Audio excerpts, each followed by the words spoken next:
All right. Hey, good evening, everybody. For right now, that's our intro theme. So I'm just going to throw the picture up. Don't have the intro theme completed yet, but since it's about 1 minute of the show, I figured why hold up the show just for a theme for another week. We're going to get going. This is welcome to Huskers Happy Hour. Let's look at that again because there's a lot of us. That's how we would spend our Husker game days in bars, high fiving each other, yelling, all that. Maybe I'm clinging to a little bit of that because I'm only going to be able to do it at road games this year because I am up in the Husker press box for the 2024 home game season. So that's kind of an exciting new part of my life. But that includes, and as you're reminded constantly, please be quiet. This is a working press box. Please keep it down and have respect for others. And when Shedeur Sanders is completing a long pass to Travis Hunter, it's just not considered proper to shout "fuck," like you'd want to normally, and then call Shedeur a bunch of names. I will say this: I've done 3 games now, the first 3 of the year. And I will say that the Colorado game press box was a little noisier and rowdier than usual. You had what seemed to be younger Colorado members of the press who I'm guessing tailgated a little before they came in because they're doing that thing where they're talking, screaming in conversation, just with each other, but you can hear it all throughout the room. They were just being loud. They were reminded, not exactly at them, but you knew what was going on because normally you just get each quarter. Hey, the second quarter is about to begin. Please keep it quiet. As this is a working press box, some announcement like that. They did that about 2 more times after the game started, and then came with the threat of, and if you cannot keep it down, then someone will come by and you will be ejected from the press box and possibly face future discipline. I'm not sure what that would mean, other than a letter saying you've been, banned forever. John can tell you more about that, but let's not say too much there. This is my new pad or pod. Perhaps you've seen me on Husker Heat, the softball pod, and then over the summer we did all the right movies and definitely had a fun crowd for that. Hopefully, some of you have trickled in here now that we're actually going to talk about football, for crying out loud. The Huskers Happy Hour is just like I said, just remembering how I've really enjoyed most of these games over the years, which isn't in the stadium, it's in the on a bar stool or at somebody's house drinking my favorite cold one. Now tonight, it's Propel. Remember, I'm still gunning for that Propel endorsement, which I think when Miley was on the show, she mocked me and Dad, they're never going to give you an endorsement. Well, I know that, but it doesn't hurt to ask, and I enjoy Propel, so there we go. One thing I will tell you, I want participation in the comments. They're going to kind of drive the show. If you guys want to turn it in a certain direction, we get enough of them, we'll roll that way. I'm talking about what's interesting to me during the week or the past week or the coming week, but I want to know what you guys think too. And if you ever have an idea for something to talk about on the show before the show itself, let me throw this up here for a little bit. Hold on just a moment. Um, there's my email, and just so I get a lot of crap email. So there's the email, federal.league@hotmail.com. Any of you who are fans of the movie Slapshot might understand that one. And then just put Triple H in the subject line. Don't have to type anything out fancy, just Triple H for, Husker Happy Hour. Or maybe you're a fan of Hunter Hearst Helmsley. Whatever it drives you, put Triple H, and I'll be sure to read it. Will I use it on the show? Not necessarily, but I swear that I will read everything, take it into consideration, and I suspect I probably will end up using it. But we're gonna be going every Tuesday night of the season, so plan for that, 8 o'clock, same time. So anyway, let's get going. Oh, we got a few comments already. Let's just go ahead and take away. Looks like we got some people checking in. Here we go. Simfer says Friday night will be a riot. I think so. First Big Ten game, I think it will be a riot, and I hope it's a riot because, now don't throw things at me, but we're not known as the loudest home crowd. We're known as the nicest home crowd. We always seem to get it going for one game a year, and Colorado was that game. They really showed up well nationally on TV. I mean, the press box is somewhat muted. There's no open windows there. There's just windows, and they're not no way to open them. So I was surprised by how muted it was. For the UTEP game, I knew something was going on when I actually could hear the cheering. Colorado, you heard it. It got loud in the press box from the noise coming through. But what I'm saying is, I want people to be up for more than just one game. We're not Death Valley. We're not Sanford Stadium. Where the Georgia Bulldogs play. Those are rowdy, loud places, and I want us to be that. And I think it can be nice, but you can still keep the noise going. I get it that it's easier when you it's easier when you got a Colorado coming in that you just can't stand. But anyway, yep, here we go. Some Go Big Reds from Justin, and who do we have here? Polyjam. Okay, good question from Justin. What is everybody's biggest want from this game, whether it be likely or not? Mine is for Dowdell to run for 175 yards and 3 TDs. I'd love to see that. I think that we're going to try and establish the running game. I'm not sure we're going to have a lot of success. Let me go ahead and grab my, let's see, where's my little pad? Let's go ahead and talk about the strengths of each team. Defensively, Illinois is giving up 123 yards a game rushing, pretty low, and they're giving up 274 yards a game total and 8.7 points a game. So I don't know if Dowdell's going to bust them for 175. I think we're going to mix it up, and for obvious reasons, I think we're going to have some success through the air, and that's how you open up the running game. But Matt Rule I think it was the last press conference before the season, had stated, either that or Big Ten Media Days, I get the two mixed up, but he had stated that, hey, yeah, it was tough to run last year, but he goes, we didn't have a passing game to be feared, and when that happens, they're throwing 8 and 9 up in the box, to stop the run. And he's like, and they know we're going to be running. So those are tough yards to grind out in the Big Ten. It normally has some fairly tough defenses to run against. Illinois has been so far. Have they faced a team that can run like we do? No. And if Dylan can do what he's been doing in the first half of the first 3 games in this game, I think that's going to open up the run for 175 yards. Well, he did say, what is everybody's biggest want, not necessarily what's going to happen. I like the idea, though, of getting a 100-yard rusher. Good job there. Minnie's here says, Go Big Red. What are your thoughts on all the leaky yards the defense allowed against Northern Iowa? We're going to talk about that in the drive chart. It's going to be something I'd like to do each week, not necessarily just to break down drives to the point of, every number, all the numbers. I read I don't use them all in the recaps and my column and stuff like that.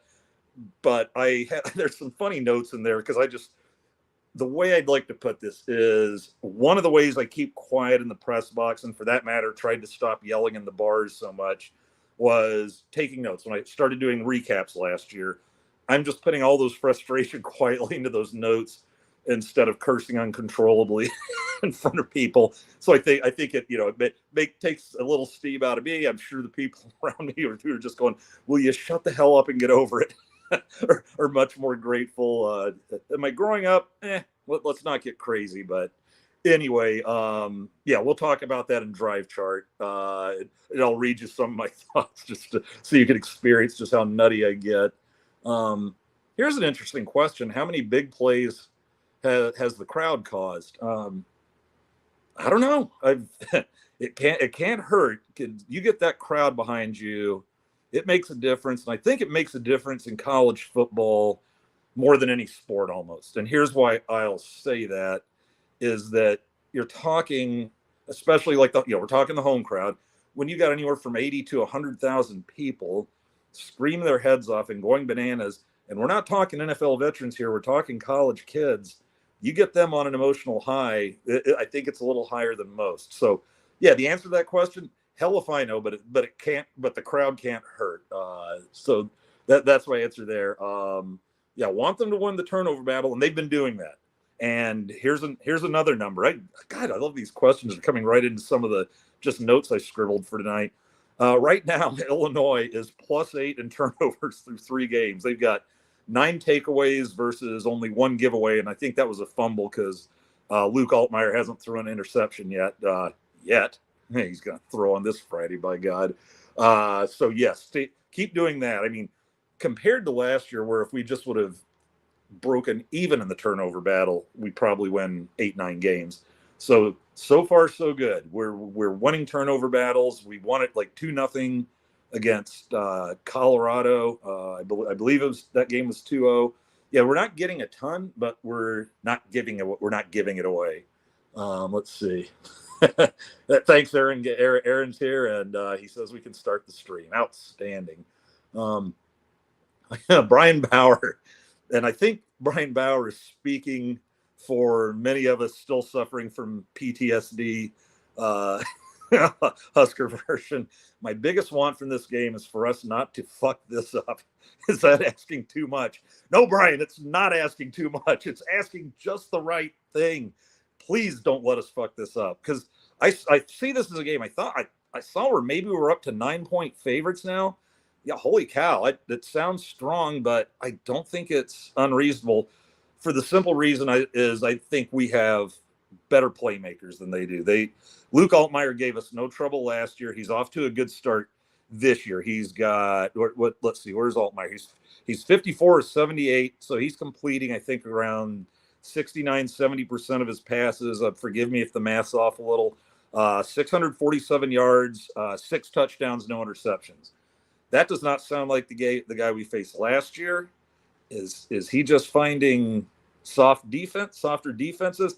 I think that's going to change in a big way Friday. I think we're going to give him a lousy night. So that'd be one great way for us to start off not fucking it up. Matthew Fanning comes in and says, I want to see good disciplined football, no procedure penalties, no unforced errors. I know it will happen, but it shows heart to play the right way. I can't agree more.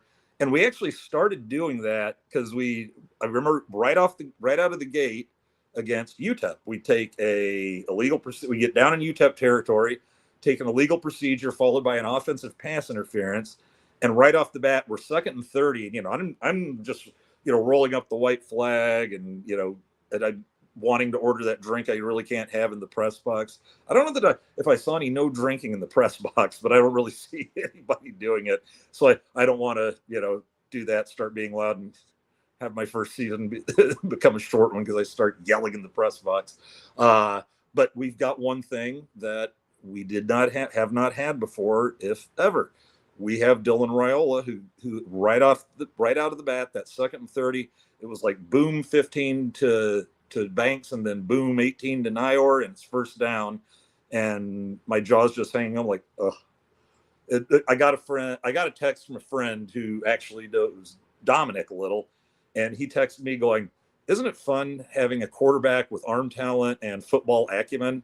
Not to insult all the quarterbacks. I could be seen as throwing shade on them, but it's more than just, this is what it is with this kid. And we'll talk a little bit more about that, about Dylan, I assure you. But yeah, it's just something I'm still kind of wrapping my head around, that, yeah, we have a quarterback who can make these plays like that when we have to make them, and he's not turning it over. I mean, we can complain about his interception.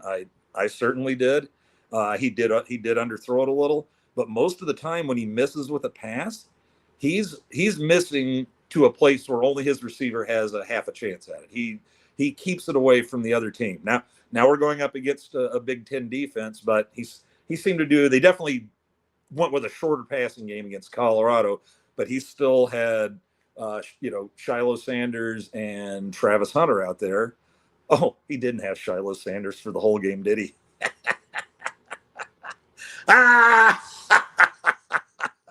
I'm sorry. It's just even funnier after seeing the clips of Shiloh talking smack at the handshakes and coin flip at the beginning of the game, and then getting plowed by Dowdell. I just thought that was outstanding.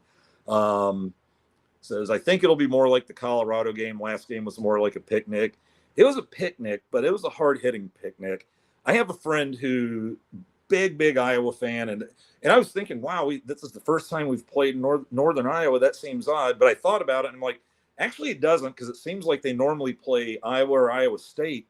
It seems like just about every year. And if they're playing one of those guys, they're not going to be playing Nebraska too. You're not going to go use two of your out of conference games against local Power 5 teams. So that's why I don't think we'd ever played. But it was a physical game. They didn't really have any playmakers or threats, or they just weren't a match for athleticism. But they fought hard. I mean, they're banging it up on every play. I will give Northern Iowa credit for that. Is they didn't come to lay down for it. So that's just Gary Pierce. I'll disagree with people on occasion. Still love you guys. Keep commenting. I just feel like that game actually was a little on the hard hitting side. Yeah, Husker Bob, and I assume talking about the noise. Hear it, you want to be able to feel it. You do. You want to have it be so loud that it's kind of thrumming through you. I agree. I agree with that 100%. Highlander Gun says, I want to see a win versus a ranked opponent that will really help the team take that next step in being relevant. They're getting their chance. Let's see. Illinois is ranked 20. We're ranked, 22nd in both polls, and Illinois is ranked 24th in the AP, and then in the coaches poll, if that's the other, I believe they're one spot out. They were the number one team getting votes, so they're like 26th in that. Yeah, it's a big chance, and they should. I thought they handled them last year in that 20-7 win, because you may not remember that game. We were starting to turn it over and take stupid penalties in the fourth quarter, and we were trying to give that game back, and the defense wouldn't let them take it. And for me, that was the game that the defense really, I think, started standing up. That it was a good bounce back from when they finally had enough and kind of fell apart late in the Colorado game last year. And remember, Illinois drove down to our 1 or half yard line and had a 1st and goal. And I'm going, oh shit, here we go again. And defense just stood right up, shut them down 4 straight times, and then we went 99 yards the other way and scored. And I was like, hey, this is going to be a cakewalk. Okay, it wasn't a cakewalk, but I think we got up like 20-0 on them, and they never really threatened. If we can do that to them now as a ranked team, that's another big step forward. And I think you'll see us probably pop into the top 20 if that happens. Fred Sacco speaks for me. My biggest want is just to win the game. James Boardman. Hey, met James down Friday night before the Colorado game. We had a little get together, and for the second time, James came out and put up with us idiots. But yeah, and Highlander says a win, and it'll help recruiting. Aaron wants a convincing win. I'd like a convincing win, but I just want to win. I want to be 4-6, like already you got, and God bless them. Kirk Herbstreit really does seem to, I don't want to say support us, but he usually speaks well of us for the most part. And now he's saying like weird stuff, like he can see a path where we get to the college football playoff. I swear to fucking God, if I start seeing that shit in comments, I will. I mean, feel free to set me off.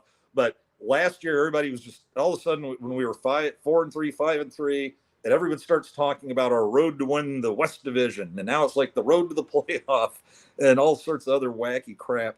I'm like, can we just win 6 games? Just win 6 games, guarantee us the Pinstripe Bowl or whatever Shreveport, bowl that just so we go to a bowl, get that out of the way, then dream big. Then we can have fun with it. Dream big. I didn't come into this season going, they better go 10-2 or else, or it's 6-6 would be a little disappointing, but it's a damn bowl game. And a lot of gambling services were saying that I think 7.5 was the over under on wins, and a lot of the services giving the free advice that they don't pay for said that they are saying take the over on that as a good bet. Anyway, I just need a win, but Aaron, I want a convincing win. I will settle for a win. Now, how about that? Let's see. Here we go. It's time to start letting the king of Arby's have it, Bert. My expectation is that many local restaurants will make a lot of dough due to Bert and his perpetual goiter problem. There we go. We've got our Bert shot in. I'll say this though, man. Bert always coaches hard against us. So don't expect a fired up Illinois team. He seems to have it in for us, and good for him. But yeah, if he can help the economy, why not? I think Arby's is having a promotion of some sort. Hey, match Burt Big Montana for Big Montana and eat for free. Yeah, don't do it, folks. I think Joey Chestnut might have a problem with that. It says, I believe we got 3 games versus currently ranked teams this year. This is the first win is needed. Absolutely. Tiger Shark Divers here. Hi, I'm a cornhead and I like to eat cornbread. Well, I'm not really a cornhead, but I do like to eat cornbread, so I'm on for it. Many said, I'd like for the game to be never to be close. Let's break away early and never look back. They've done that before. So let's talk about one thing real quick here. Matt Rule explained it as when he gets a lead, he wants to grind it out in the second half, wear them down. The second halves haven't looked great in any of the games. And, we're grinding it down. Sure, we're winning, but it seems like we take our foot off the gas a little bit. And I'm a guy that isn't just like, hey, let's, keep air, go air raid and trick plays all over the place. But brother, when when they are starting to put 8 and 9 guys up within 5 yards of the line and just, have like one safety deep and stuff like that, you got to run a little play action, take advantage, keep them honest. That's why I'd like to see a better second half performance. And if it is close going into the second half, this time, are we going to be not helped by what kind of looked like shutting it down the first 3 games? I know we're 3-0, but it's okay. For me, it's okay to nitpick. It's not like we're going fire everyone, fire Satterfield, fire Thomas, Rule. What's the matter with you? It's just kind of I'd like to see us try to catch them napping, a little more often and then steal that extra 7 and take the wind out of their sails. But there's probably a reason why why Matt Rule's doing that for millions, and I'm sitting here babbling about it into my iPad. Tiger Shark Diver. I heard Fred Sacco boxed Mazkua. Let's talk about Mazkua real quick. That was actually on my list of things to do. I'll go down and see. We'll get away from the comments here for a minute. But Mazkua is played against Colorado, was a non-football decision against Northern Iowa, and they're being iffy if he's going to play against Illinois. Now this guy's, I believe, in his final year of eligibility. He's a one and done for us, and came in with a lot of experience. I think it was Florida that he came from, and I can't remember where he was before that. Baylor there was the Baylor connection in there. But now you got a guy with one season, older guy who won the starting job and sitting out for non-football reasons. And a lot of times that's like, well, you did something, grades, did you, if he was arrested, we'd have heard about that. So I don't think it was anything like that. Or, you hope it's something that maybe he just, crossed a team rules line he shouldn't have. And that was their way of, straightening out a little. I just hope it's not, I just hope it's not something outside of football that's on the tragic side. So let's hope he's back. And if he's not, let's hope it all gets worked out. If anybody heard anything and throw it in there, I guess we could, if it's not too awful a rumor, I guess we can get into rumors a little bit. Yeah, the pick 6. Oh, there you go. You wanted a big play. The crowd helped. The pick 6 versus Sanders was partially the crowd. I think so too. And then because then the crowd, that's what really seemed to pop the top off the stadium. We're up 14-0, and then it was all rocking our way. Colorado's starting to Jimmy Horn and Hunter were just having these histrionics after incomplete passes and waving arms and screaming, and it really just seemed to take them out of things. Okay, I think this game should be a good one. I live in Illinois and am an Illini fan. Looking forward to see how we do. My thought is Nebraska offensive line is very good. It's improved. I think I want to say for about 3 years now that line's just been steadily improving. The year Frost got fired and Mickey Joseph finished it out, I thought that was a much better line at the end of the year than it was at the beginning of the year, and I thought that happened again last year, especially when basically they were running a lot of plays with the defense knowing what was coming, and they still, for the first time, there were smattering of plays in the second half where you saw that line just run the other team down the field like 7-8 yards and putting them on their backs as a group. Not every play, but they're, like I said, that started to pop up, and that brought joy to my heart because I hadn't seen running play, like run blocking like that in forever. And we've been opening up some gashes on defenses so far. We're going to play we're going to play the best defense we've played so far this year. But if we can do that to Illinois a couple of times, we might be on to something there. Let's see. Try and get caught up here. Aaron Kane introduced himself like the Black Scorpion. Came in hot. Highlander Gun calls it PTFD, post-traumatic frost disorder. Yeah, I was still having it in one-score games last year too, though. Wearing my fuck everything go big red t-shirt around a lot and stuff like that. Thought about putting that on tonight, but I thought I'd try and stay a little positive for this Friday.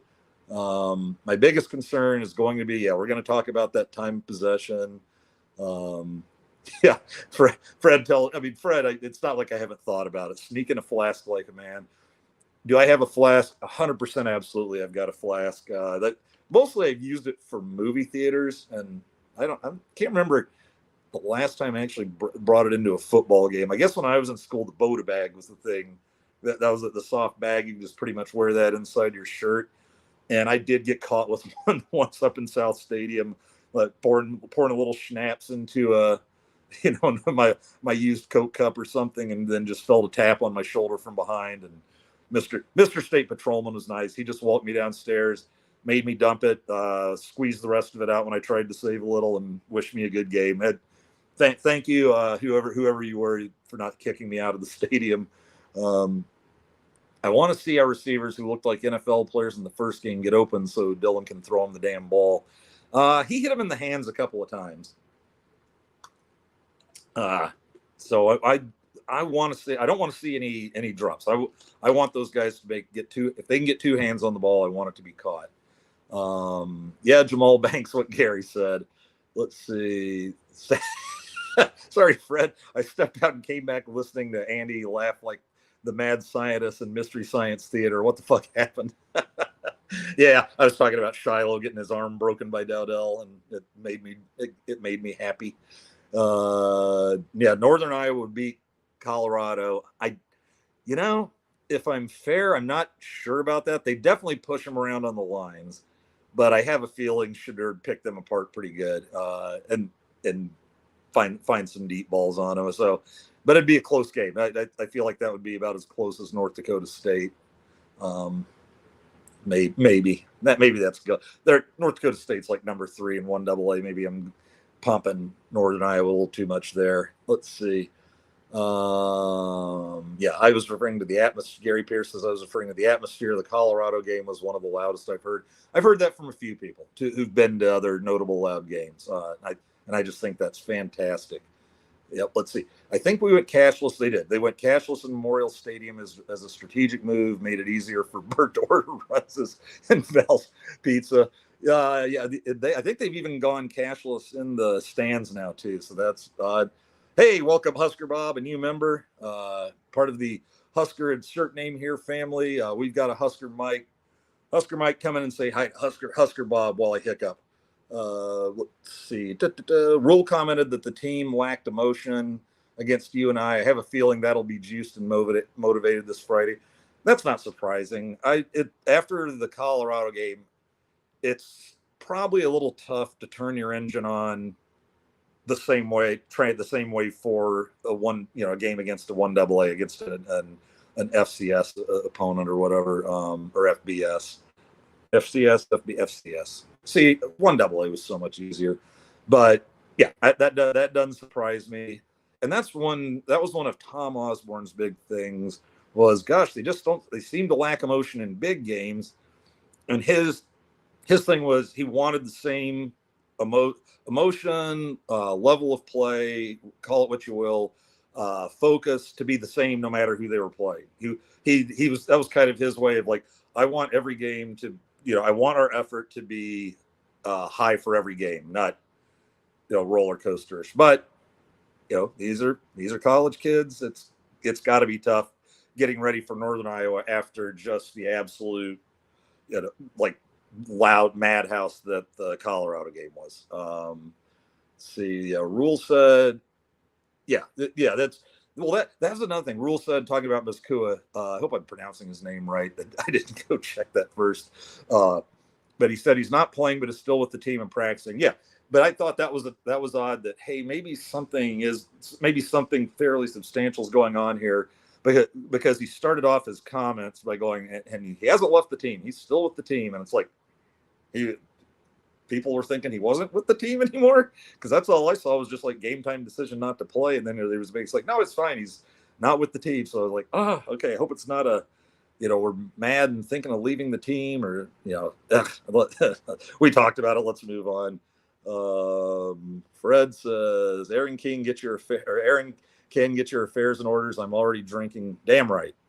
Let's see. Oh, okay, there it is. Yeah. Manny says Mazkua has been recruited by Rule since he was in high school.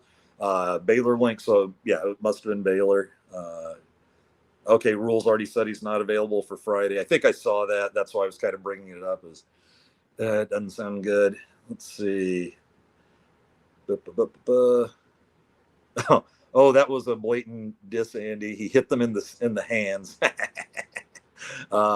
Football wise, I'd like to see posses that's passes that is passes that glasses aren't poorly blocked bubble screens, and a consistent running game and better pass pro on deeper routes. One thing I've been thrilled with is the screen game, because let's face it, we've had some pretty interesting years of guys not being able to hit anybody in stride with a screen pass, which you generally have to do, or the play's just dead, because you usually have like this guy's trying to move with a wall of linemen and can't really be stopping and reaching back to catch the ball.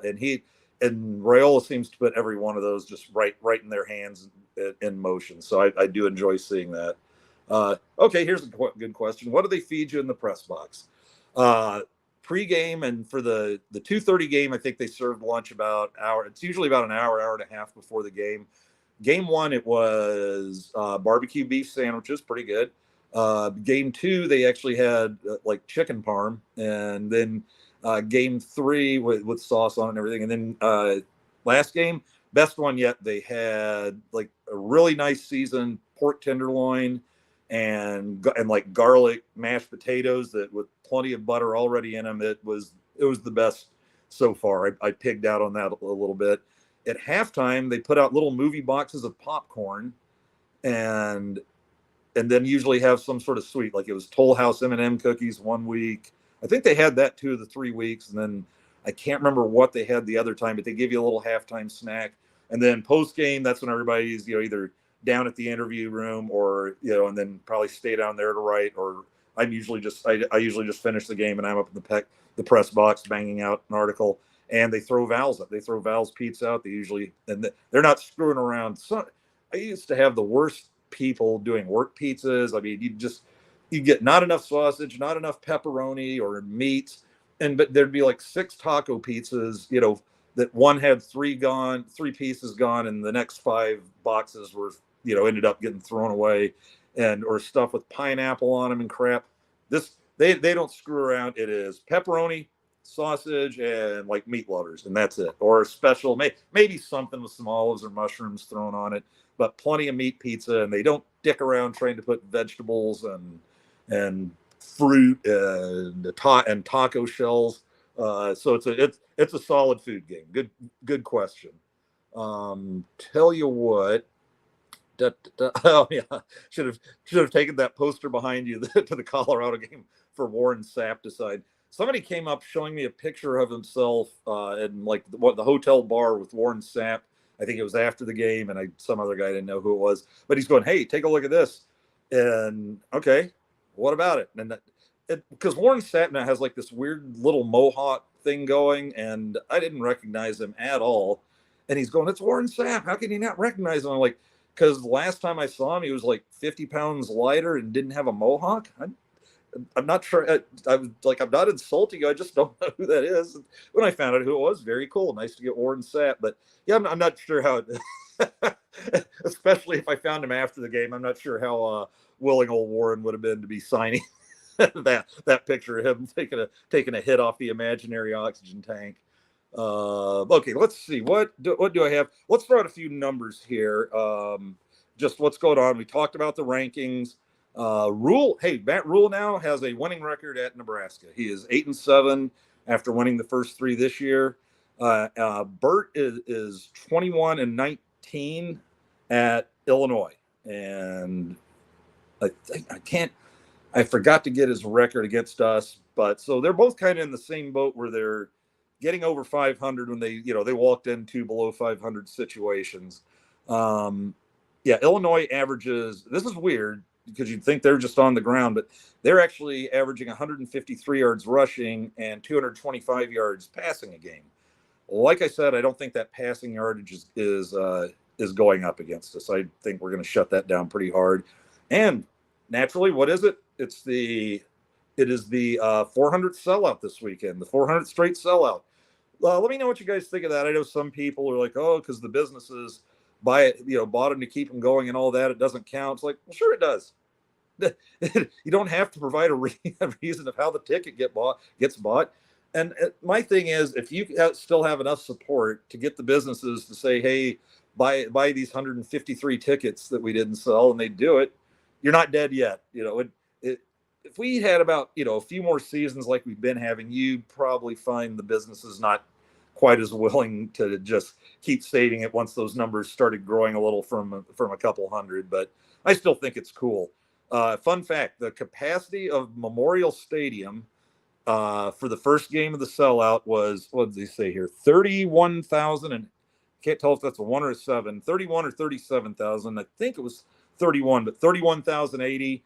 And it's grown now to 82,000. Well, I think it was actually up around 89 or 90. And then when they did the new, what do you call them, additions or the refurbishing and all that, then they took some seats down maybe to keep the sellout streak going. But hey, it started at 31,000. So there it is.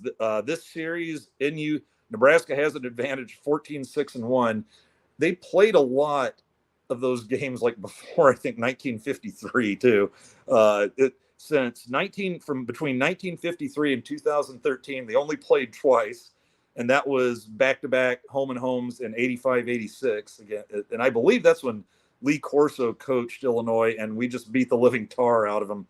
I think one of them was like 62-7 or in that range. And the one thing I remembered about it was Johnny Rogers' son Terry was playing for Nebraska. I think he quit or left after like his sophomore year. He was really, really small, like a lot smaller than Johnny, like probably about 5'8" and like 160 pounds or something like that, but incredibly shifty and fast. And in that game, I think he had something like 7 carries for like 130 or 40 yards coming off like the fourth guy off the bench or something like that. But then they're 9-3 in Lincoln, I believe, again in that series against Illinois. Funny thing though is I think of that 9-3 record in Lincoln, it's only 5-3 in Memorial Stadium because they played them 4 times before Memorial Stadium was built. So gives you an idea of they were probably taking trains for a while to those games. And the Huskers coming up, they've got a home night game. They've been very good in home night games. They are 52-10 all time home games at night in Memorial. And what are they? And they're 2-0 this year, and we're going to make it 3-0 on Friday. So what do you think about that? Tell you what, let's check the comments again, and then I want to do the thing I'm going to call the drive chart, where we'll have a little bit of a kick at that. It's not going to be as boring as it sounds. Let's see what else we got. Highlander wants the defense to step up and have a shutout. Nothing would make me happier. I'd love to see the black shirts hang a goose egg on Bert. It would. Oh, there'd be some anger eating after that. Let's see. Still talking about Warren's autograph. He did, James, but Warren was too out of gas to raise the Sharpie. That's pretty good. Let's see. Where's Blaine Cole said, when I see defenders tackling forward to give the ball carrier extra yards, it makes me crazy. Yes, Blaine Cole. White talked about that today. Hope we don't see any of that Friday. Yeah, not the greatest tackling. Quit bragging about the food, Andy. Fred Sacco. Bert will bust through the wall of the press box like Kool-Aid Man. Yeah, Bert has to get 6 stories up. And I think even in an elevator, that might be a little too much pressure on the bird, the bird ticker or the Bert ticker. Yeah, I think 2020 or was it 2021? Because I thought his first year was the 2021 game where we're cruising along, and then Cam Taylor, who had the interception of the year, maybe did he not on Sunday with that one hander off Mahomes? He did that thing where he caught the punt like on his own 2, ran backwards into the end zone. They started tackling him, and instead of taking the safety, he threw it like out of bounds at the 2, basically giving them the ball at the 2. And then the refs got involved. I can't remember. Linebacker came through, hit their quarterback as he was throwing. We picked it off.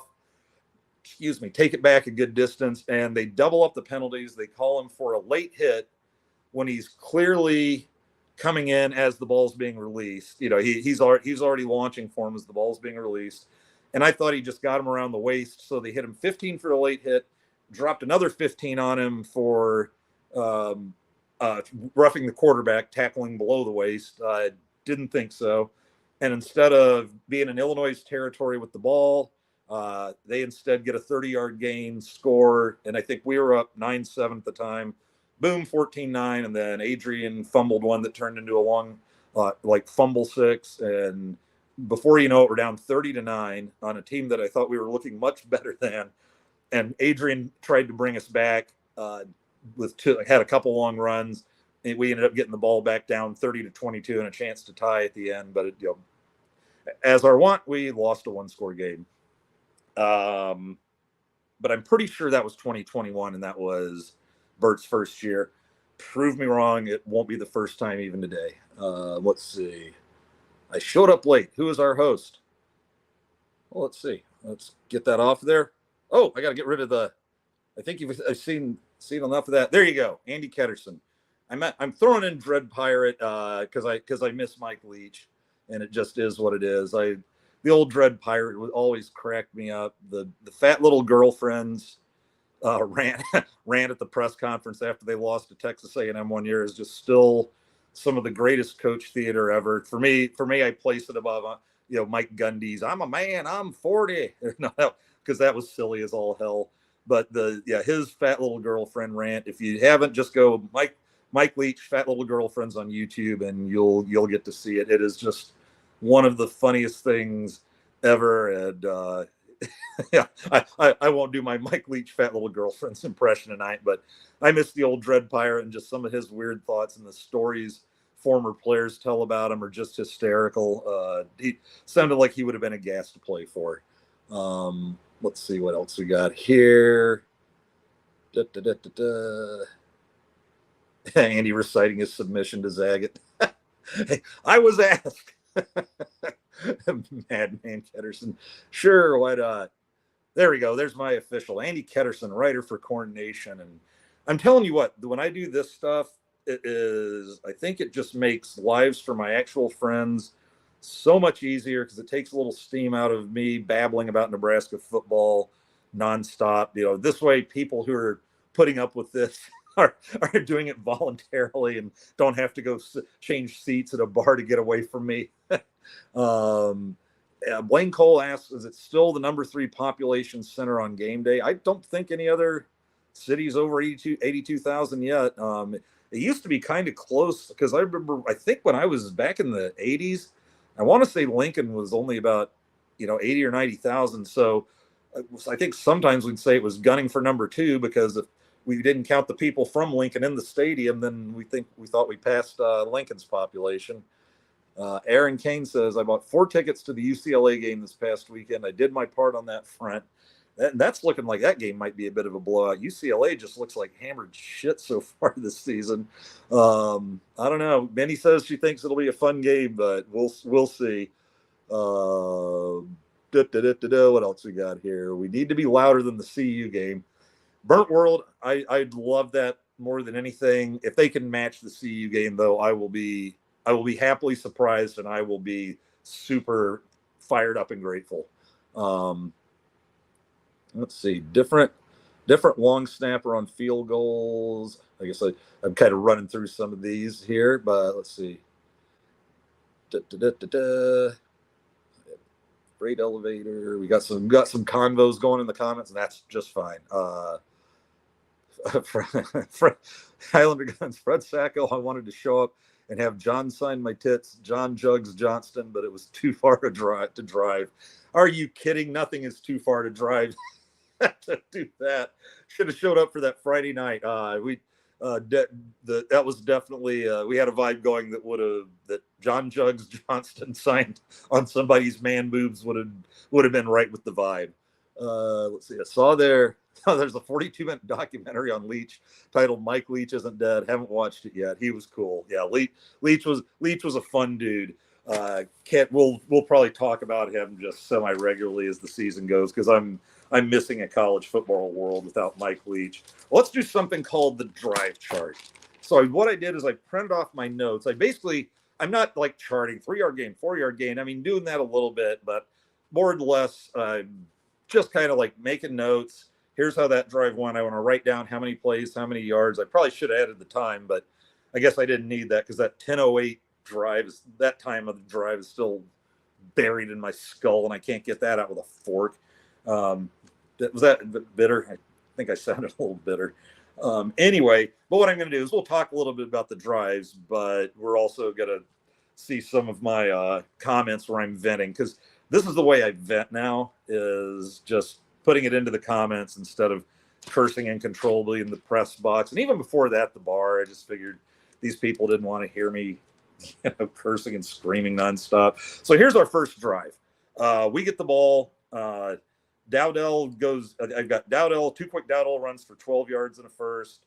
Fedoni and Dowd for another first. Dylan DeBarney, nice twisting catch for 14.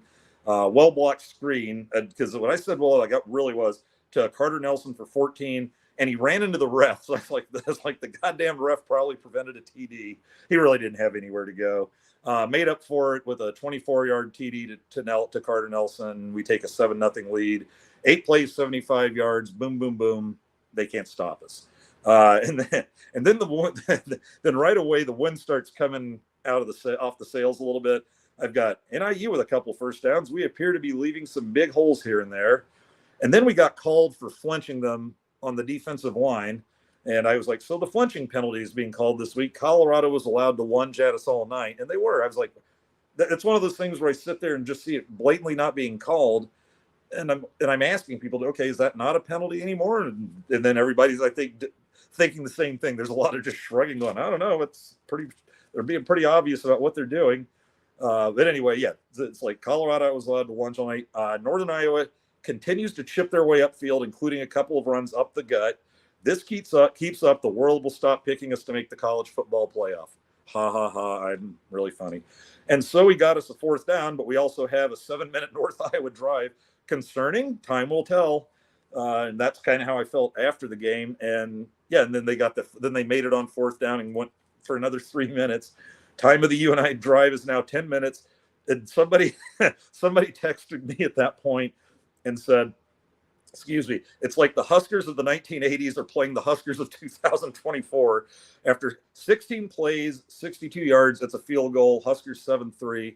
Yeah, that was the crazy thing about these drives, was they're churning up a lot of clock and a lot of plays, and they're not really going anywhere. I mean, 16 plays, they kept a drive alive by averaging just short of 4 yards a play. They're averaging 3.8 yards a play. So they're literally, I think, going 3.8, 3.8, 3.8, and put them at, 10.4 or whatever. They made 10.4 yards first down. But yeah, that one had a lot of people kind of, so I read looking around the room going, are we watching just North Iowa kind of push downfield? The Huskers come back, get a PI, then a 17-yard pass to Emmett Johnson. An attempted hookup only nets 2, and then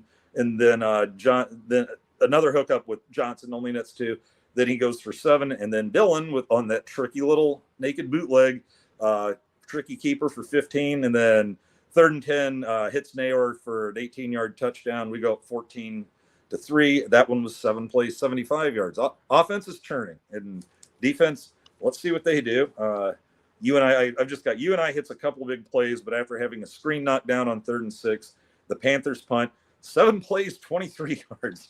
Like, it's just, oh man, I feel like I'm reading something, from like a offensive possession in a 60s Big Ten game.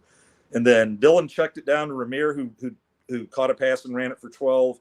Then found Lloyd for that 59 yards all alone downfield. And then we gave it to Barney on the reverse, and Ja'Cory Barney. Not only does this kid have crazy speed, crazy moves, he also, from what Rule was saying, this freshman from Miami is one of the hardest working guys on the team. Said one press conference, he talked about Barney going, now that's a kid I'd have to tell him to cool off sometimes and slow it down a little. And he goes, that's not anything I say to anybody else. Most of these guys are really self-motivated, but every now and then you're going up and just kind of give them a nudge. Hey, pick it up a little. You can go better. You can go harder. He goes, not Ja'Cory. He's like, yeah, Ja'Cory. He's trying to win all the races like in cool downs and stuff. And he's like that kid is always going 110%. And that was one of those things too, where he told that story without anybody asking, because sometimes he's kind of busting to talk about these guys. And if you don't ask Matt about his guys, he wants you to know, he'll tell you. He did that with Carter Nelson at Big Ten football media days. He's going, hey, nobody's asking me about Carter, and we're not just going to develop some plays for this guy. We're going to develop some packages for this guy. So you're kind of fired up about Carter Nelson then. But anyway, I got Barney then takes the reverse from 10 yards out for a TD and a cheap shot in the end zone. And I was pissed because somebody hit him and just came and decked him. And he was slowing up 2 or 3 yards into the end zone. And Benhart was going after him. Fortunately, it was just to tell him what a piece of shit he thought he was and not, didn't start swinging. I think he gave him a shove finally. But yeah, Benhart was following that guy in the end zone across the field and letting him hear it. I think I tweeted something out on the Corn Nation account about hockey and how I wish we could have somebody go find him, get that number and find him later in the game and put him on his ass for a receipt. But, a little hot in the moment. I'm not apologizing for it. And then UNI, oh God, we got UNI gets a first down, but puts themselves in another hole with holding on first down. And they've got 18 carries for 77 yards at that point. And they said, it looks okay on paper. It just looks okay on paper, but the constant holes and bursts outside, there were times where it was reminding me of Danny Woodhead in college, where he'd come up behind the line. If there wasn't a hole there, he'd just kind of sneak around the end and pop out for 6 or 7. And those running backs for Northern Iowa were doing that. They're not 5'6" like Woodhead or anything, but you saw them hey, we shut that hole down, but then they just dart sideways, come around the end. We didn't have anybody sealing off the end, and they jumped through for a few. And then after I complained about that, my next remark is, I'm bitching and we've only given up 3 points. Maybe more respect is needed for St. Michael's and Sioux Falls. I was thinking this game might get really out of hand because the week before I'd seen where Northern Iowa had played St. Michael's, Minnesota, and I believe they've just gone Division I. And I didn't really remember them being much of a force in 1AA, so I thought that was interesting. They were going D1, but they needed to score 10 second half points to beat St. Michael's. And then St. Michael's the week before had lost to the University of Sioux Falls 34-13. I'm like, North Iowa might not be that tough. I was wrong, that 100% wrong, but I'm still not going to feel that bad for feeling that way when your opponent just barely beat a team that got whipped by Sioux Falls. It just said Sioux Falls, and I had to look up to see if it was college or university. I didn't know there was one there with a football team. And then they went forward on 4th and 5. UNI went forward on 4th and 5, fumbled the snap, and that was that. But that was another 9 plays, 41 yards, chewed clock. So we get the ball back just for the 4th time in the first half. It had made some yards. Huskers trying the 2-minute drill for the second straight week. It worked against Colorado. Raiola hit Ramir for a 17-yard catch and run, followed with a 17-yard out to Nayor. And Northern Iowa called their last time out to Bonner for 5, Ramir for 2, incomplete pass. Went forward on 4th and 3, turned it over on downs as the half ended. But here are Raiola's numbers for the first half. 13 of 16 for 209 yards and 2 TDs. And that's the third straight game where he just looked like he was going for, a 400-yard day or on his way to a really big day, and then kind of shuts down in the second half. So after halftime, Northern Iowa gets the ball. 6-yard scramble by Dunn foils the black shirts' first three, and out of the ninth, I'm not sure what or foils the black shirts' first 3 and out of the ninth. And so, damn it, he followed that up with 7. Edwards went for 7, another first, and then we took the really dumb late hit penalty about 5 yards out of bounds, I think. Nothing like a late hit to extend the drive. UNI takes an end zone shot and a hard quarterback hit, and I didn't catch the number, but we should have had that pick in the end zone. But I think, play or two later, Hartzog, he overthrows one, and Hartzog came up with the pick and returned it 15 yards. But that was still 9 plays, 46 yards. And then we get the ball after Banks initially called for offensive pass interference. That's when you could tell that the crowd was not looking forward to another second half referee job like they got against Colorado, because the boos were raining down there, because that clearly they had touched the ball before it went past the line of scrimmage. That was a free ball.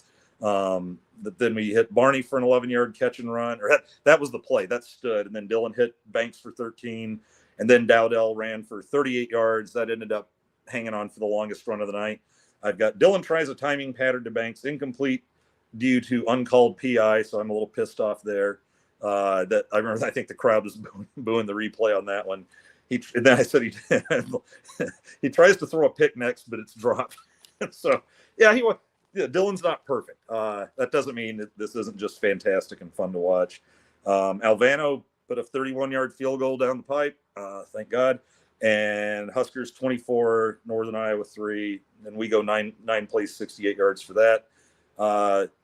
UNI then fumbled. I'd forgotten about this. Fumbled the kickoff on their 4. It's great. And I go, it's a great time for a 3 and out. And I go 3 yards and incomplete, chance for the 3-AO, and nope, still none. That drive was getting better. That drive was 6 plays, 0 yards. I'd probably take that over most 3 and outs anyway. And then finally don't worry, I didn't take it all the way to the end of the fourth quarter.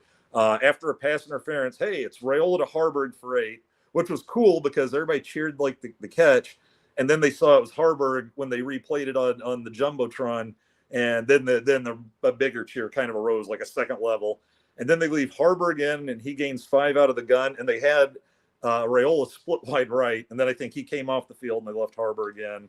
That was like, then Harburg for 5, Harburg for 1. And I go, well, they seem determined to get him a touchdown. And it's like, no, because Dylan did come back in, and it doesn't happen because they tried a little bootleg again, and Dylan slipped and fell. And I was like, fix those shoes. And then Alvano kicked like the 21-yarder to give us the 27-3 lead. And then here's where everybody's starting to get a little testy. Ladies and gents, we're finally going to get a 3 and out. Here it is. And they're punting, and nope, roughing the kicker. We're just, even when we get a 3 and out, we can't get a 3 and out.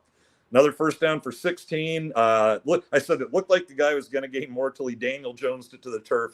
He was running, he just fell down. It was like that Daniel Jones, like one where he just fell down after about 75 yards, except this one was 16. And then on third down, incomplete pass after Elijah Judy about sends that quarterback to meet his maker. UNI punts, and he did. We thought he'd killed the guy, because Judy is not the Texas A&M transfer last year, not a small guy, and he hit him on the full run. And it's like, offensive line, man, you got to yell at your boy and tell him to tuck it and get down. There's no reason to just get absolutely shit mixed like that. That was like, thank God he's okay type of hit. But another 9-play, 31-yard drive. I said, story of the game in a way. UNI holds the ball for multiple plays, not too many yards. That one was barely 3-point-something yards per play. And then story of the game in a way. UNI holds the ball, yeah. And then I go, then we're down to that pick, or off of Lloyd, that when Raiola underthrew it a little. Yeah, ref robbery for the pick, immediately followed by a targeting call. Looks like that's going to be the crooked ref dance this season. Fuckers, period. Lost track of shit due to trying not to curse in press box. They punted and the second team is in, and then I finished it off going, we're just running the ball nonstop now. So I'm checking out other games here unless I see someone break one out the corner of my eye. And next, I am rewarded as Emmitt Smith rolls for 36 yards for a 36-yard touchdown and what ended up being the last score of the evening. We got one of the funniest responses because I did a sarcastic Corn Nation tweet after that one going, shocker. It's like Emmett Johnson runs for a touchdown. Emmitt Smith, I'm doing that a lot. Emmett Johnson runs for a touchdown. He goes, and I start looking around wildly, for that flag to come flying about 2 seconds after he bursts into the clear, and nothing happened. And it's like, I could see others like, hey, there's no flags. Like, not like, is there a flag? Just where is it? There's always, every time we've broken a play open in the second half this season, there's been a flag as soon as it started to happen. And one guy, I do that tweet, and one guy replies to it by going, he's like, yeah, if we had those Big 12 refs from last week, they would empty their clips on that one. Just picturing like yellow flags, firing out across the field like they're getting shot by the Wiener Schlinger. But yeah, anyway, that's the drive chart.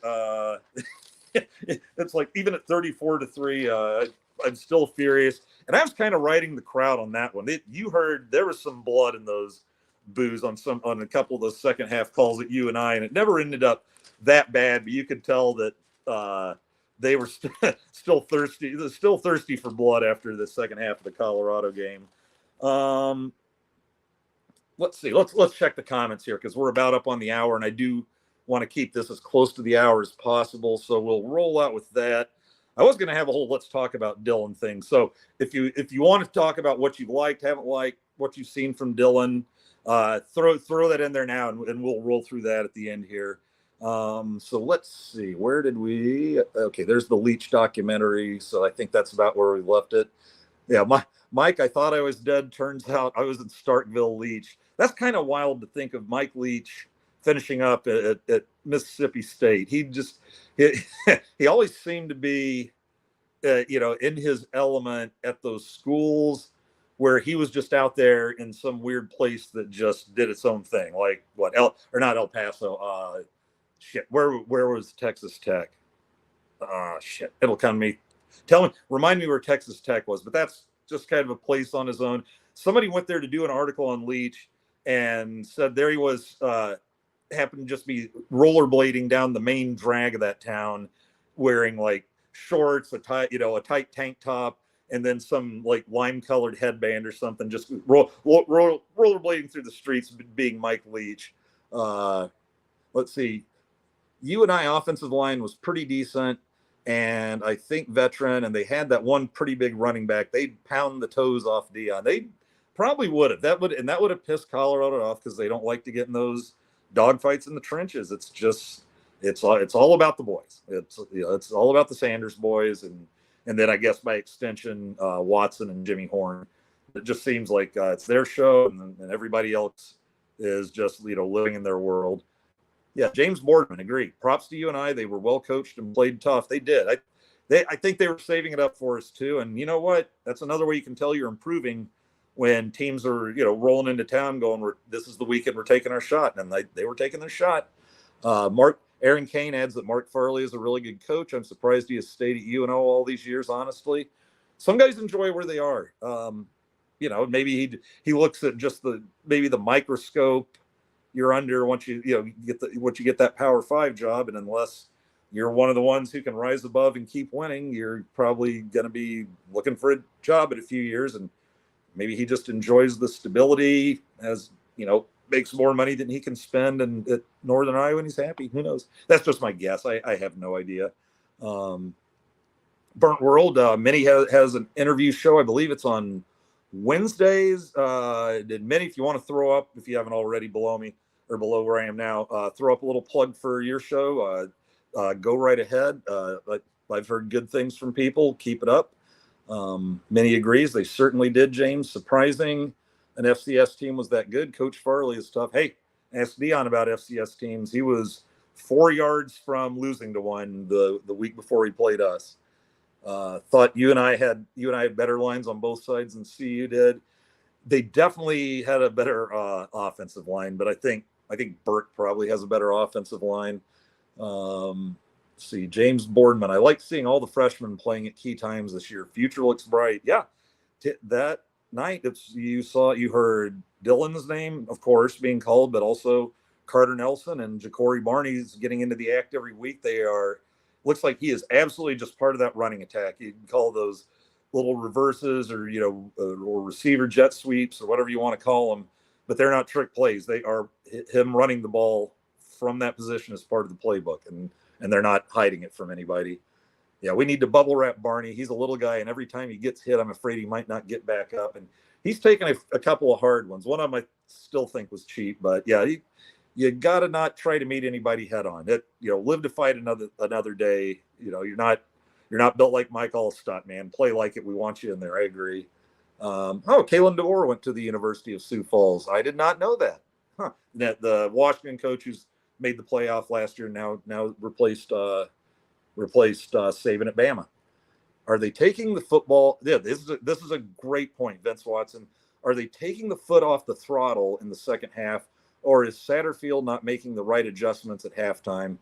I think the way Rule addressed it is he wants to ground it to him once he gets a big lead, just wants to ground and pound him. And to me, that's taking your foot off the throttle.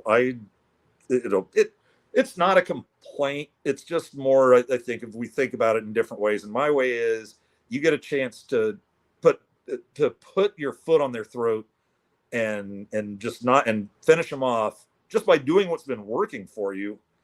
I'm for it. It's like, they cruise on their first 4 drives. You only get 4 drives in the first half, and they run up the field and score or scored on the first 3, and I think went for it on 4th down. But well in their territory on the last one. And I'm not a fan of, hey, stop doing what's working. Put it this way. Let's go back to, also because it's fun, to the 1996 Fiesta Bowl. And I was watching, when I got back, hey, back in the VHS days, I put the recorder on timer and then, went to the game and came back. I couldn't wait to watch it again. And at halftime, I believe it was Boomer. Everybody's going like, Nebraska needs to do this. Florida's still dangerous. All this, you got to watch this and all that. And Boomer Esiason, and I get it, you want to try and keep people around watching the show, but Boomer Esiason said, well, here's the thing. As the legendary Paul Brown used to say, gentlemen, if you have your foot firmly affixed to the guy's throat, don't joggle it around to try and get a better grip. And he's right. And that's kind of, I think, what we're doing. It's like, hey, everything we're doing is working. Let's at least make them come out and show they've adjusted, because I don't think anybody's figured us out in the second half. I think we've just kind of put it in a little bit in neutral there, and it's great to want to ram it down their throats. But I was watching the Colorado game going, for the love of God, play action or something. They have 9 guys within 5 yards of the ball. They seem to be content to know you're not going to put it in the air. And I don't know, because the words I heard from Matt Rule were, hey, we're not putting the training gloves, we're turning Raiola loose. And then they've absolutely not done that in the second half. Like I said, it doesn't mean you're doing 4, vertical 4s, on every other play, being Mike Leach. Woo, here we go, baby. Like, I'm always trying to score it. But there's a happier medium than let's just take the steam out of the fans, and by extension, the team, when the fan level goes down, the team level kind of drops. And yes, we're winning, so it's working. Scott Frost would do that. He blew a chance probably at bowl games by getting decent leads on teams by halftime, and then literally trying to run 30 minutes off the clock, and lost multiple games that way. As we shelved it offensively, they came back and won. And then suddenly we try to turn it back on offensively when we're trailing suddenly with under 5 minutes to go. So no, I believe you try and go for the throat. But great question, because that's one of the biggest talking points out there right now about this team is, are they shutting it down, or are they getting figured out? But rules seem to indicate they'll want to start pounding the rock, but most teams are just going to be too good to pound the rock through. If you let them know, here it comes. It's not like the day. Let's put it this way: it's not like the days of the pipeline are quite there yet, when those guys would literally go up to the line, tell him, "Hey, he's coming through between him and me. Feel free to try and stop him." And that we're not there yet. So anyway, hey, don't forget to hit that like button. Absolutely. Thank you, Aaron. No shit. I really appreciate that. CU refs were bought off, in my opinion. That's still my favorite Matt Rule quote of the year. He's quotable, but when he came into the press conference and somebody asked about the refs, he was like, "What conference are they from again? Big 12? No, okay, Big 12 can't find me." No, that's great. But Matt, your own conference will, please. You can afford to find. I guess have your fun. Yeah, here's Minnie. I said talk about Dylan. Oh, if only Greg were watching Minnie. If only we had Greg.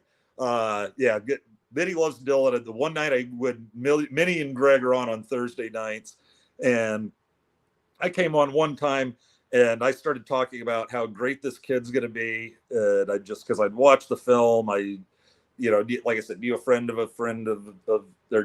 of Dominic. So I got to kind of hear, how legit he is. And I was assured this is the real deal. If anything, people are gonna like underwhelm how much they should be happy about getting him. Yeah, but I started talking like that, and I just see Greg go like, oh. Yep. So then Minnie and I think we were, for the rest of the night, just absolutely intentionally just poking Greg through the bars of the stick. Yeah, Aaron Kane. Minnie is furiously typing a list of Dylan praises as long as the CVS pharmacy receipt. James Boardman, love it. Thank you. I can't believe I forgot that, but Jesus, you sit there staring at a screen and realize people are watching. Yeah, sometimes you're just going to vapor lock. And if you don't believe me, go rewatch Deshaun Watson taking the stage at Big Ten Media Days, and you get to see a vapor lock in progress there. Not to pick on Deshaun, but that was like, had everybody kind of looking around, because he said about 4 sentences, including the famous, I'm from UCLA. That's in Los Angeles. Awesome. Thanks. I think people on the East and West Coast think we just don't know what a map looks like, or that roads and airplanes don't actually take us to these places at all. But anyway, not Deshaun Watson, I'm just forgetting everything tonight. I'll do another wild cackle.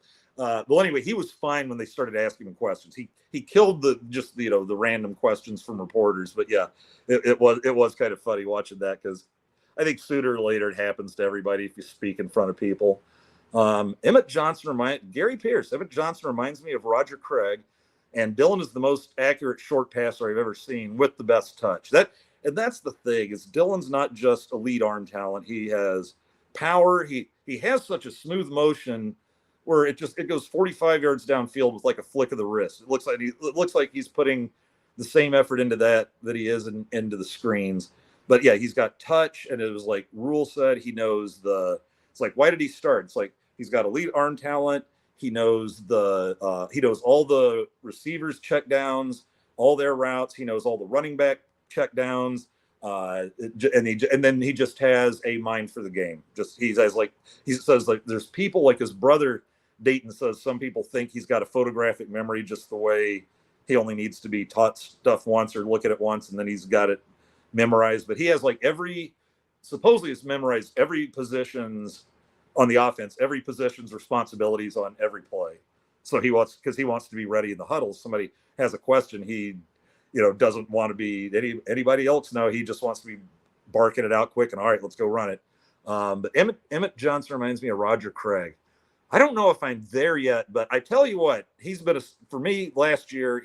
He was a surprise, because I don't know if I was very high on him coming out of Minnesota high school, and proven me 100% wrong. I love the way he runs.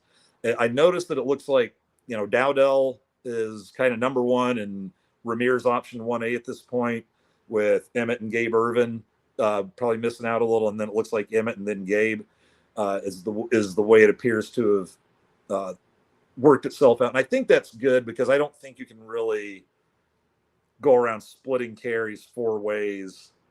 And that's like nobody can get into a rhythm then. I love 2 running back systems. I want these guys, some of these guys to have a chance at making the league. And I feel like it hurts you if like, say you've been at Wisconsin and carried the ball like 410 times your senior year. That just write checks that your body's going to have to cash eventually. And so I'm for not overworking these guys in college. We'll see. Emmett's still just a sophomore. You got to remember that. So we'll see how it pans out for him, because this is Ramir's last year, and I don't know if it's Gabe's last year or if maybe he has a. I don't think he was COVID. I think he came. I can't remember if he came during or after COVID, but I can't remember if he's going to have another year or not, because I think he's about to his 4th or 5th year. Anyway, glad Dylan got his bad game throws out of the way. Friday is big.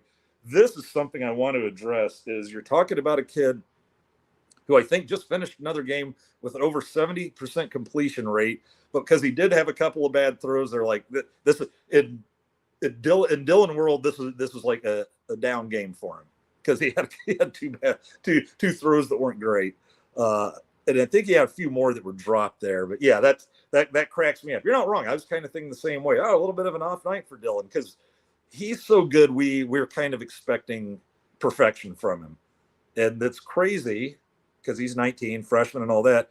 But I don't think we're wrong. This is the real deal. I still can't get that Jamal Banks quote out of my head, where after UTEP they asked him, "Hey, what was his face like in the huddle before the first snap?" And he said, "Ever since he stepped foot on campus, his attitude has been like, hey, I'm humble, but I'm him." And I believe he has that in his head, that he knows I am this good, but I'm going to pull all the talent out of myself that I can and work my ass off, because turning Husker football around in his mind is a bigger legacy than going to Ohio State or Georgia and winning a national title with a roster with a starting 22 with 15 5-stars on it. He knows his history, and he's very invested in this. So we'll see. Sorry, God, I wish Greg was here listening to me talk about him that way and drive him nuts. In all seriousness, DRs does seem to be a real phenom. Let's see. I thought she had them memorized. Yeah, Minnie doesn't have to write those I love Dylan quotes. She's got it memorized. Let's see. Highlander gun, at this rate, you'd think we had them memorized too. Burnt World, James made it to Lubbock for a game once. Awesome. Cool. I definitely want it to be later in the year when it's not like 122 degrees on the field. But yeah, that always struck me as a nutty environment, especially when Leach was there. It's so bad. I had a dream of Minnie chasing Dylan. Well, it wasn't a dream. There's a story about that too that didn't work out. Little guys can squeeze through holes, others can't. Yep. Yeah. Talking about Woodhead, and then I think they had one smaller guy on Northern Iowa. Their one running back he was like a tight end. He was 6'4", 230. I think that's the only running back I've heard of is that height, except maybe Eric Dickerson was pretty tall, like 6'3", maybe. But yeah, that was just weird to hear that, and maybe it's not that big a difference between 6'2", 225, but it sounds like it. So yeah, Highlander gun. That's the next Husker docuseries, chasing Dylan. Oh, last night I dreamt football was canceled forever. I woke up sweating, seriously. Yeah, I can't tell you guys about my dream last night, but I'm hoping I have it again. The material writes itself sometimes. And imagine there's no Dylan. It's easy if you try. Many of you're getting a lot here tonight, I think. Finally got to meet Minnie in person at our little get together in Lincoln 2 Fridays ago. 2 Fridays ago? Yeah, the Friday before Colorado. That was fun. Got to meet a few of our coordinationers I never met. It was a good time. I was about to tell the story, but it's a little too much even for my podcast. So what else we got? Let's see. Yeah, Minnie, I may be a nut, but at least I have company. Hell yeah, you do. Nebraska fans. Corby Corbis, every game we win is stressing me out more and more for the next one. I think John was right on Monday Night Therapy. These wins are changing my season expectation as well as years off my lifespan.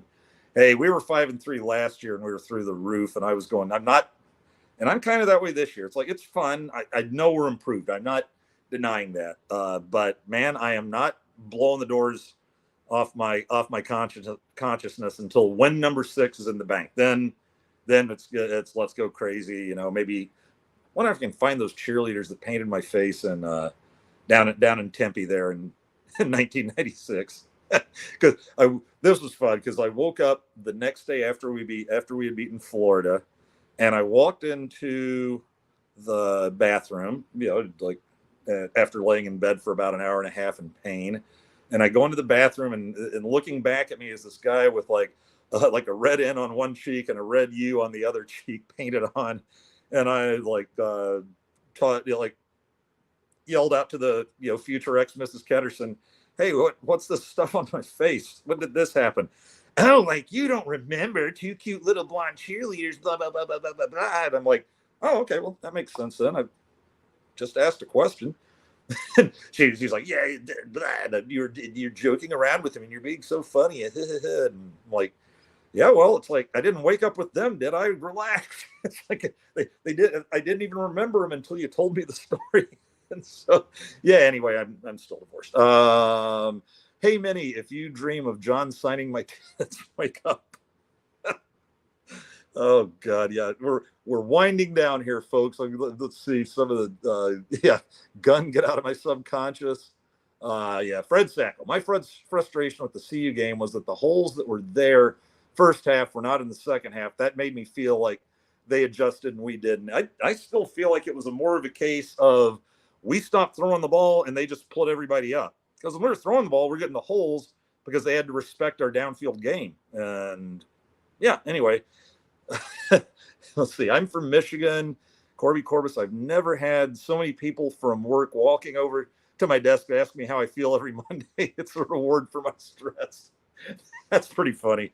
I've got a friend who's a Michigan fan, and he's in a really good mood these days because they won that title, and I feel like that'll keep him happy about Michigan football for a few years and being really nice about Nebraska. So I'm enjoying Michigan a little bit too, and I'm absolutely not going to talk about the investigation. Moving on. Hey Andy, can you do a Matt Rule impression? Let me work on that a little. I'd have to get his Cade sex. He's kind of got that high excited voice, and this is the kind of thing we do. But I don't think I'm quite there yet. He gives off like so much energy. He's a lot of fun. I'll tell you this, of like all that, it's not a broad number of them, but all the press conferences I've watched or been to, and you can tell like Kurt Ferentz walks into a press conference and looks like somebody let their dog shit in his yard and then didn't pick it up and put it in a bag. That's how press conferences to Ferentz are dog shit in the yard. The smell's there. Someone else should clean it up, and I hate everybody right now. And Rule this is a guy who just loves what he does and comes in talking, and he will volunteer things that he thinks you should be asking him if you haven't. Like I've said about Carter Nelson, Barney, but it's not the only time. He'll just be like, and so-and-so's doing this, and it's fantastic to see that in practice. So, yeah, he makes, let's just say he makes reporters and journalists better by doing their job for them and answering the questions they should have asked. But he's a lot of fun. He's still one of the funniest things I saw him do. Was 2 years ago when I went to my first Big Ten media days, and he was obviously looking pretty tired because he's doing all these other interviews. They have all these rooms underneath the stadium. It's at Lucas Oil Field in Indianapolis, and you're probably jumping from one network to another there. Then you're out on the field like doing the Big Ten network, and then CBS Sports is there.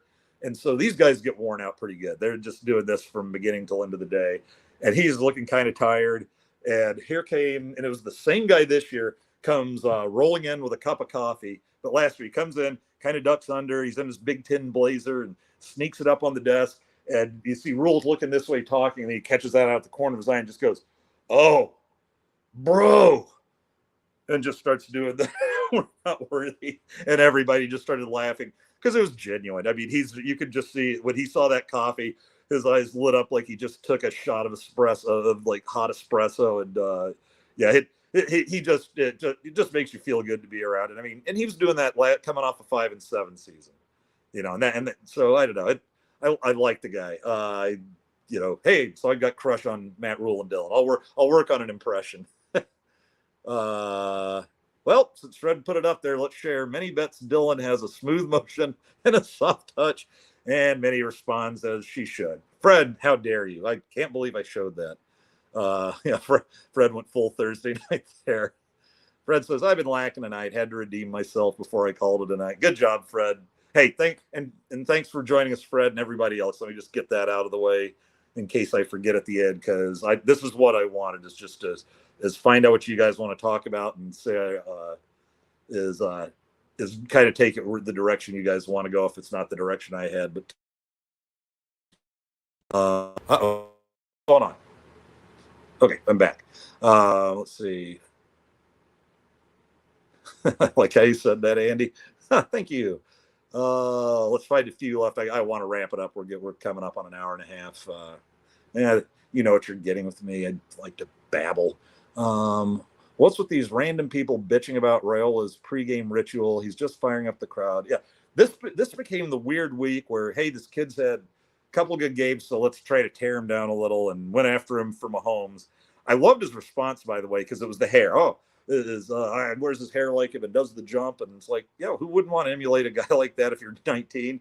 And I love how Mahomes came back on his tweet and said, hey, I think it's great. He goes, it's kind of fun to have somebody doing that, about me. And he goes, when I was a kid, it's like, I did it too.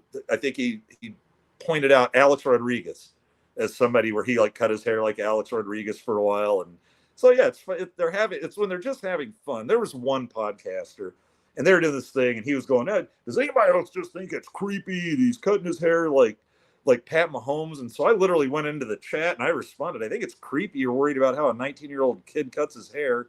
I mean, the Mahomes, he's not the only guy sporting the Mahomes look for ever since Pat hit it big. That's a haircut you see all over the place. I don't know why it was suddenly wrong for Dylan not to have it, but yeah, that good question there, Fred, because it's like the kid seems nothing but nice, respectful, pretty mature for his age.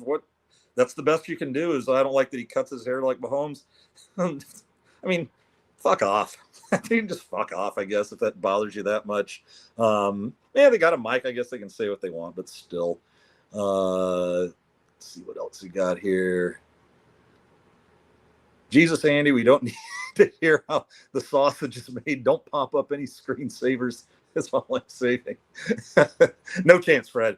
And we haven't had sausage yet. I'm waiting for Fairbury Frank's night. If they roll out some Fairburys, man, I might just get the meat sweats and pass out in the second half of a blowout.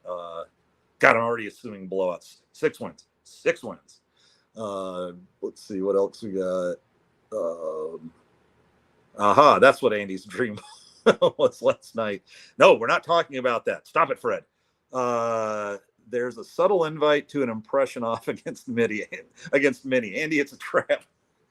Oh, is it now? Oh, yeah. Like I said, haven't really thought about doing a Rule impression, but it'd be fun to just kind of get that Rule energy going. See you changed, to a 1 over safety and loaded up the box. Rule wanted to run out the clock and didn't take advantage. Yeah, that's 100%. And and then we can, that's what he did. Then we can talk about whether we're fine with that or not. And it's not one of those things that I got growly or lost sleep over about. But it's worth discussing. Let's see. You need Adderall, a little preacher man, a little used car salesman, and that Dell from that WKRP episode. Oh my God, I'm just gonna have to give up and buy like the entire WKRP series on Amazon or something. Nobody streams it, and it's amazing. I practice my Rule impression often. Play like brothers. Play like brothers. Nice. It is a trap. Many to everyone at work. If we die, we die. Let's see. Andy after dark. No video, Andy. No. Geez, okay, we're still getting into my dreams here. James Boardman, he's getting a head start on that dream he was wanting to have again tonight. It doesn't involve Dylan. Dylan actually, that was, I forgot to say what his comment was. He said that, well, I've been rocking that haircut since I was a toddler. So I'm thinking, he goes, I'm thinking if anybody stole that haircut, Mahomes stole it from me. Super focused in on the white background behind Cobby. Damn you, Greg. Every kid emulates whatever the hot shit athlete of the day is. Nephews, baseball games, most of them have the Mahomes haircut. Oh, God, yeah, but there's a lot of MLB out there. Let's see. And then I'm still seeing, or is video back? Mine flashed, but it came back on. Well, we're about done, so we'll finish up here. JMac 091675 Space Mac.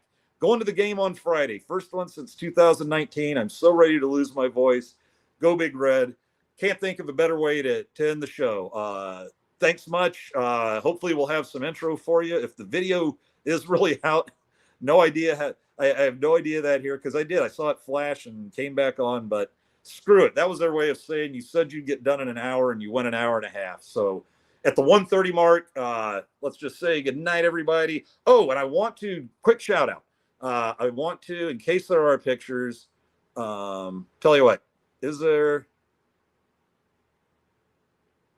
I wanted to show you a few quick pictures. We had a photographer, Steve Bruce, and he took pictures for the first two games and just getting some great shots. So I wanted to throw a few of those up there. There's Fedone. Let me get the comment off the screen so you can see it better. Okay, there's Fedone with one. There's a nice shot of just kind of the little group tackle there. Dylan rolling out, eyes downfield. That's probably my favorite. That's Ty Robinson on the safety against UTEP and gets him in like mid dive there. That was a good one. Dowdell with the hurdle. That was John Bullock after he on the 4th and inches against Colorado, where he just came blowing through the line for like a 2-yard loss and just kept running downfield all fired up. It looks like John Bullock, he's either faster this year or is just playing with more confidence and not thinking, just going, because he is looking quick down there. He's run down some mobile quarterbacks trying to scramble, and he's run them down like they're moving in slow motion. And there's my new thumbnail. But anyway, Steve Bruce. So he's going to be back for UCLA, I believe, and I'll try to get some pictures up. John's putting them in there. Keep an eye on Corn Nation. John is like putting his entire gallery in there if you want to go through them. He's doing a real fine job. So that is it. Good night, everybody.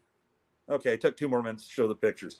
Really appreciate having you. We'll be here next week. We'll keep this thing going all through football season, and then I'll probably take a few weeks off, and then it's softball again. But glad to have you. See you next week. Go Big Red, and beat the living shit out of Illinois.